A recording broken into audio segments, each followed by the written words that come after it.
Hi students. So we are finishing up our second day here in week 3 with some techniques and some tips on how to proofread your essay.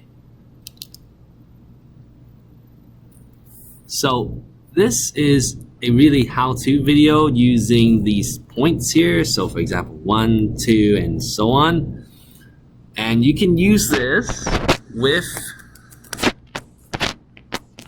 your editing checklist.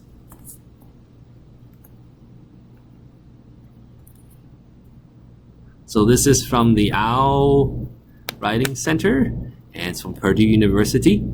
And here we're going to start with the explanation of why we proofread. So this is the last step you do in the writing process. So remember we had brainstorming after choosing a topic. So your steps. So yeah, 1, brainstorming. 2, you make an outline. 3, you write your first draft.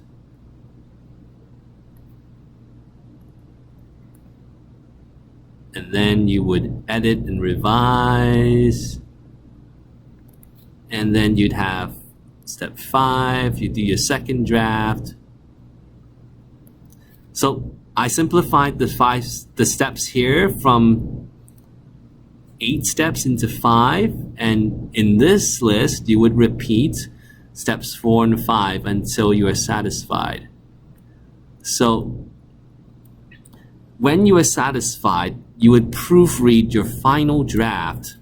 Now you can proofread at any time, but you would definitely want to proofread your essay at least once, and you'd want to do this as your final step before handing it in. So I've looked at a few of your papers so far, and some of you have proofread your essay and others of you have not. There are still errors, and that's expected, but proofreading will help you reduce your errors for sure, and also improve your essay. So again, proofread to reduce your errors and improve the quality of your essay.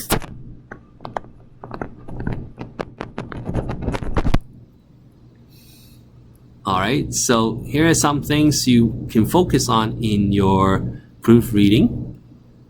So revision,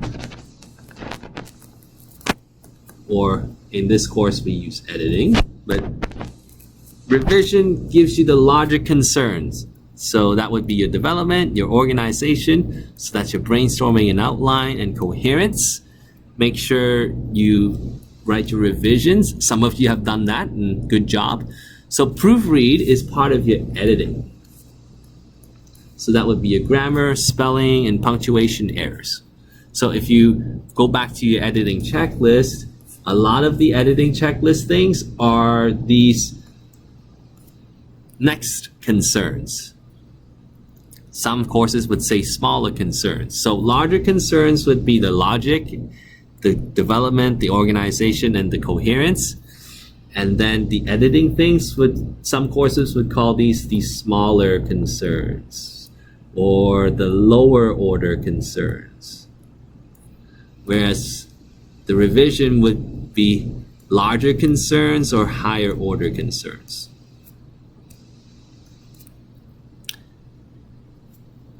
So also don't forget to check for extra words and typos. However, when you proofread your essay, it's not the same as reading your essay. Actually, what most writers do is just read over their writing, and because they've written it themselves, they tend to overlook a lot of the errors. So we're trying to give you an effective system in how to proofread your papers.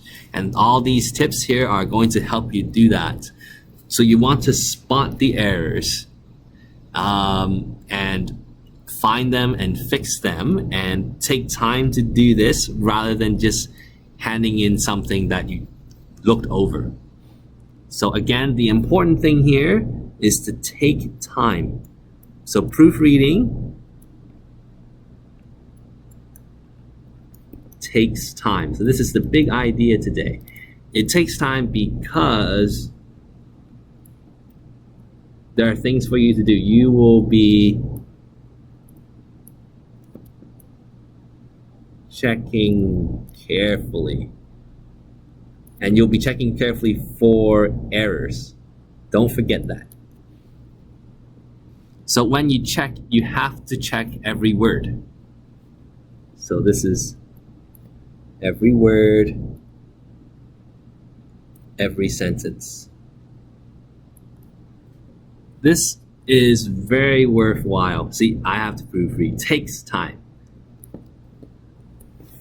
Because the easier your essay is to read, the more clear it is, the easier it is for the instructor or the reader to understand, the better your ideas will be expressed and the higher marks you're going to get. So for the rest of the video, I'm going to show you the points now.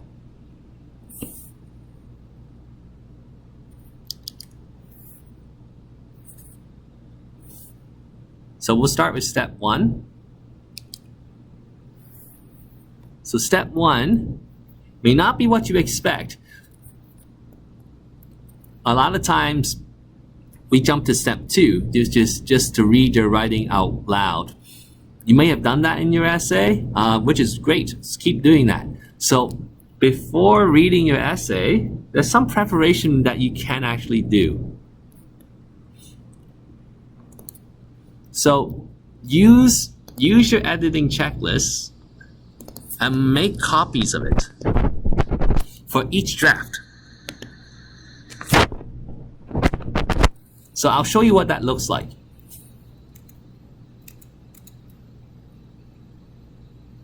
So let's say we have our editing checklist here.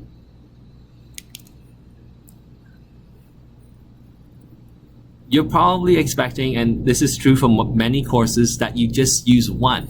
So instead of using one, you use one and print one for each draft.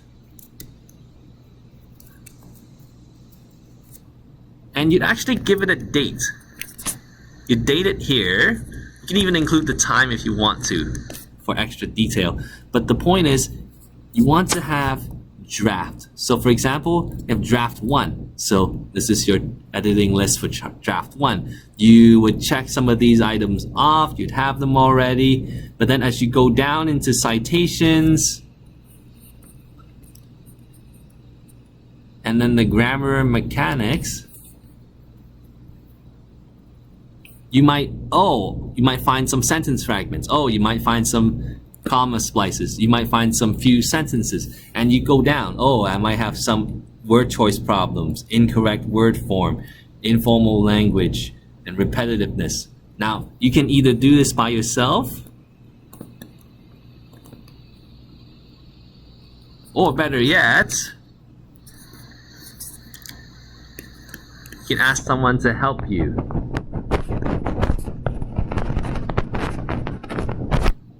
So this someone would be your tutor, Zach, or a friend or classmate. So with each one, so for drafts, each draft 1, you have checklist 1. Your draft 2, checklist 2. So this way you can keep a log of your editing or proofreading here. And if you have kept the log, you're more than welcome to hand it in for your next assignment. So that's your argumentative research essay.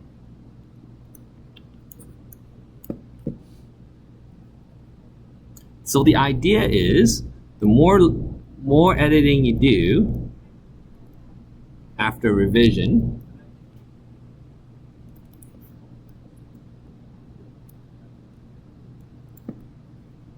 the better your essay will be, because you're tracking all the changes. tracking errors and changes. This way you can see your progress. So in some of your papers, I already am seeing progress based on the feedback I've given you and your response to it. So keep doing that. Keep it up.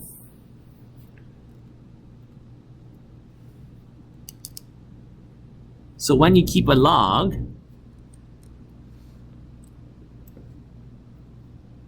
instead of trying to find all the errors once, so you would divide the work into different sections or smaller sections. So read the essay more than once, you won't find all the errors the first time.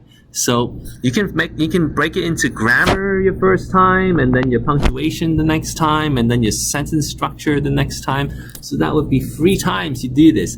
And remember, if you divide your work into smaller sections, you can have better focus. It's easier to focus on one thing.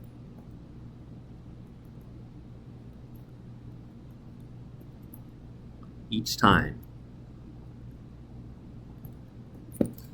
And then you keep a log sheet, so that way when you do all 3, for example, you would have checked for grammar, for punctuation, and for sentence structure each time, and have better focus each time. So you have better focus, you have better essay.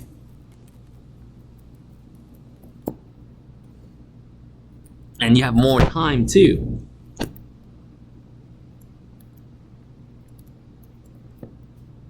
Because you're dividing it into 3 sections. 3 sections, 3 sessions.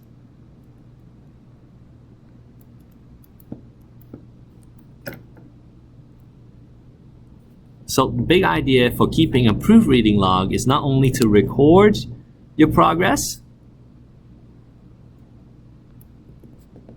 but also to divide your work. So that way you manage your time. Manage and make time to proofread. Instead of 20 hours in one section, you can divide it into 4, 5 hours each time. And if 5 hours is too much, just proofread for 1 hour, you can divide it into 3. So instead of 1 hour, it can become 3 times 20 minutes.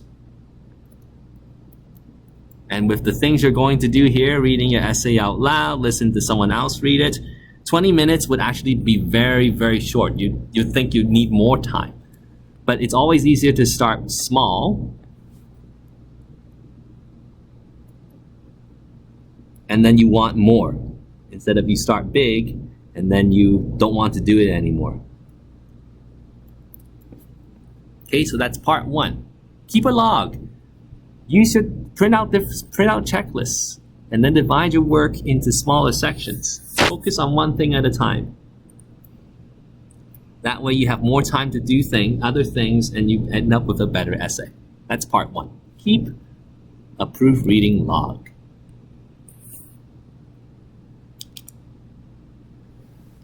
So step 2, read your writing out loud. And I'll do this together with step 3. The idea is to slow down.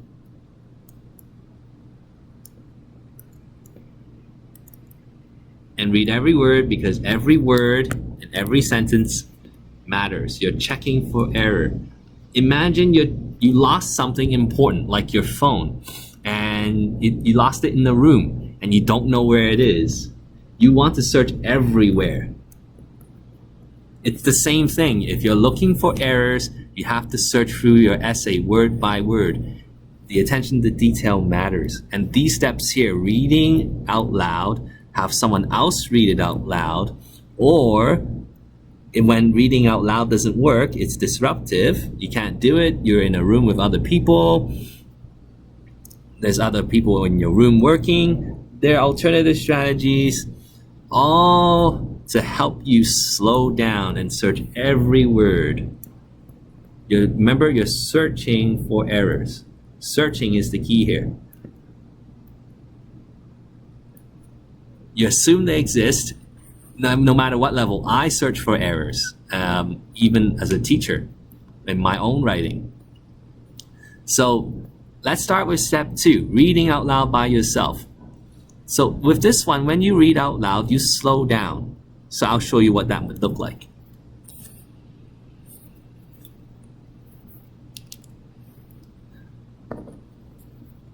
And I'll use a pen to follow along. So step 2, read your writing out loud. When you read out loud, comma, you actually read out the punctuation as well. Comma would give you a small pause for commas. You slow your normal reading speed. Most people can read maybe 60 words per minute.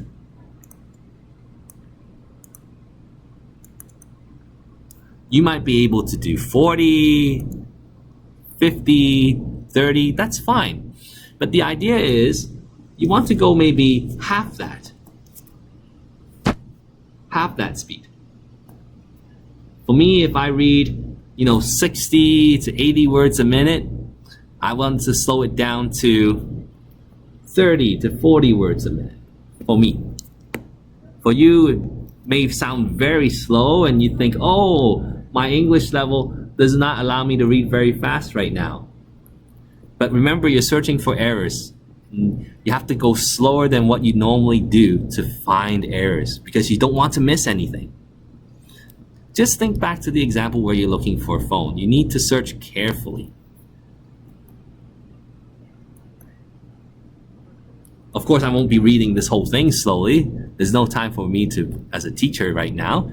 I'm not proofreading this, I'm teaching you this. But remember, half speed. So here's a note. Non-native English speakers may have more difficulty hearing the problems in the writing because you lack experience. However, this is a good practice for you. So here's a tip. Work with your tutor for this one.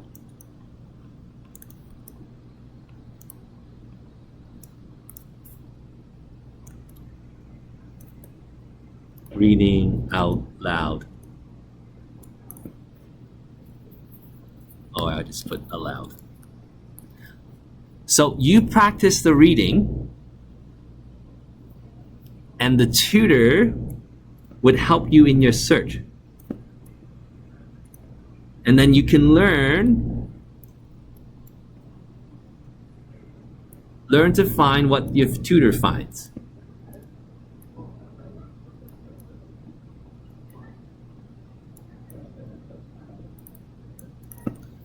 That way you can still practice the reading, but you can also improve your search at the same time. Which leads to step 3. Asking someone else to read your essay out loud is even more useful if you have a friend, because now you can do the searching. So your friend reads, friend, tutor, somebody, and you search. So you're not just listening in, you are doing the searching part. So look for clues. Sometimes the biggest clue is when the person reading it stops. So sometimes the person would tell you,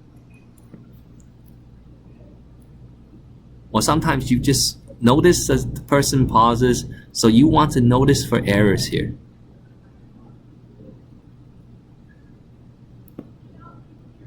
So this will also include words that are missing or out of place. And if the reader isn't reading fluently, that means this might be some problems, maybe sentence problems, grammar problems, punctuation problems, word choice. So these are all items in your editing checklist, right?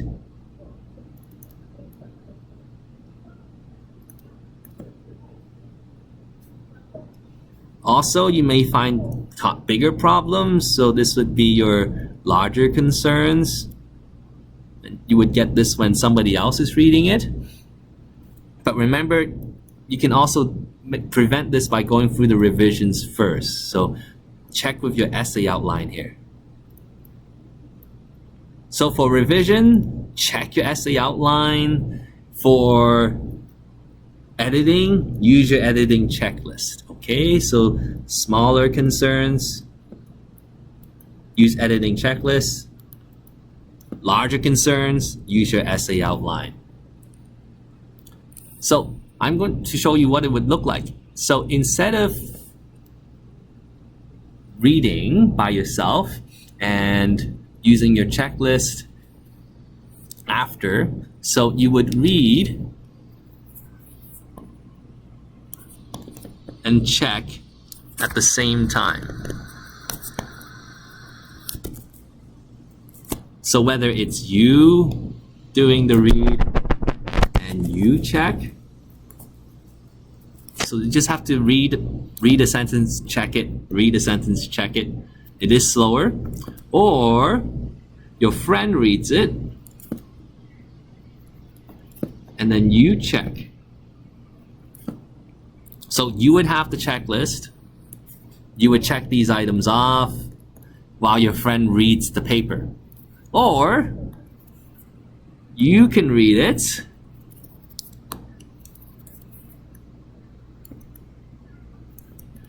and then your friend can check or tutor. Okay, but try these two. You want to practice checking. This one, not so much. Only if you have extra time, if you want to practice reading. This is your, think of this as your level 1. This is like before 9-9.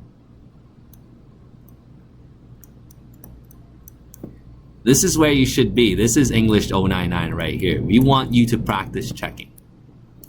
So remember, you're checking each way. So either you read and check, or your friend reads it for you, so then you can focus on checking with this list. All right.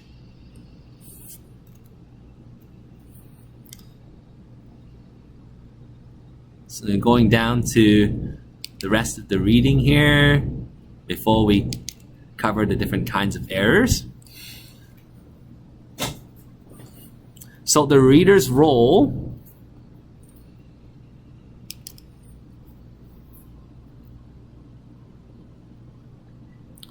whether it's you or your reader, is to mark any places, words, sentences, or sections on the paper. This is your paper, where it would be hard for them to read or they would have questions. And then the writer, that's you, can focus on all these areas, these places, these problems that you can fix, you can correct, or ask about it if you have questions. So this is an alternative strategy now, moving on. If you can't read out loud, then do other things to slow down your normal pace of reading. Remember, try and go about half pace. Try reading. Self-vocalization means, oh, I'm not speaking very loud, but I'm still reading. You may not hear me read, but I am still reading each word slowly. So sort of under your breath, which means, oh, other people around you are not going to hear you as well. Another strategy that is quiet is to use a finger, or in my case, I have a pencil, whichever one that lets you point at one word at a time. Like this, is to use a finger or pencil to point to each word and punctuation mark. Reading very slowly is useful for words. A little bit faster so you can get the whole sentence in. Okay?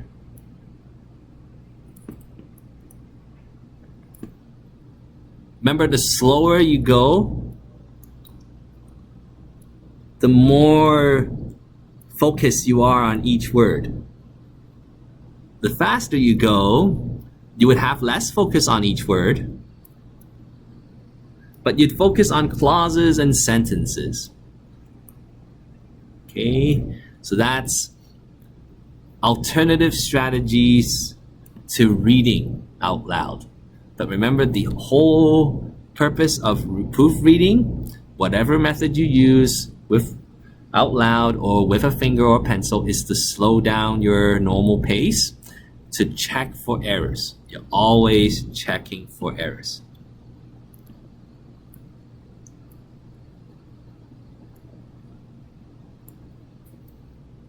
Okay, and finally, this is where you need more time, especially if you're reading by yourself. Make time between 1, writing your paper, and 2, proofreading it. This is especially true if you are doing the writing and the proofreading. If you can't find a friend in time and you have to do everything, you don't want to just write. Let's say you wrote from 3 o'clock to 4 o'clock. You wrote it. You wrote your first draft. You probably don't want to proofread right away. Now, you may have no choice if it was, let's say, your last day, if it was due on the same day. But if you manage your time, you might be able to give yourself a little break from, let's say, 4 to 4:30, and then proofread after 4:30. So you would go maybe 4:30 to 5:30. So this way, you would focus more on the text. You would be like reading as if you were another person. So you would refresh yourself, basically. Refresh yourself. So that way you can proofread objectively.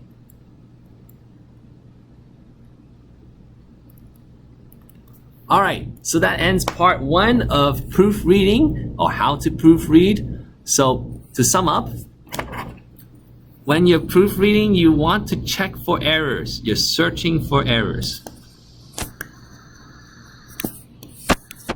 So you want to do that by slowing down your reading and make time to do it.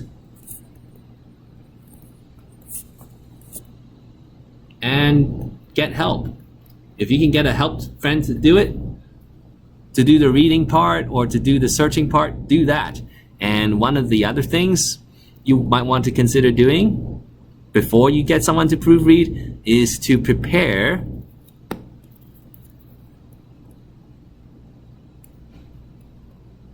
a proofreading log using your editing checklist.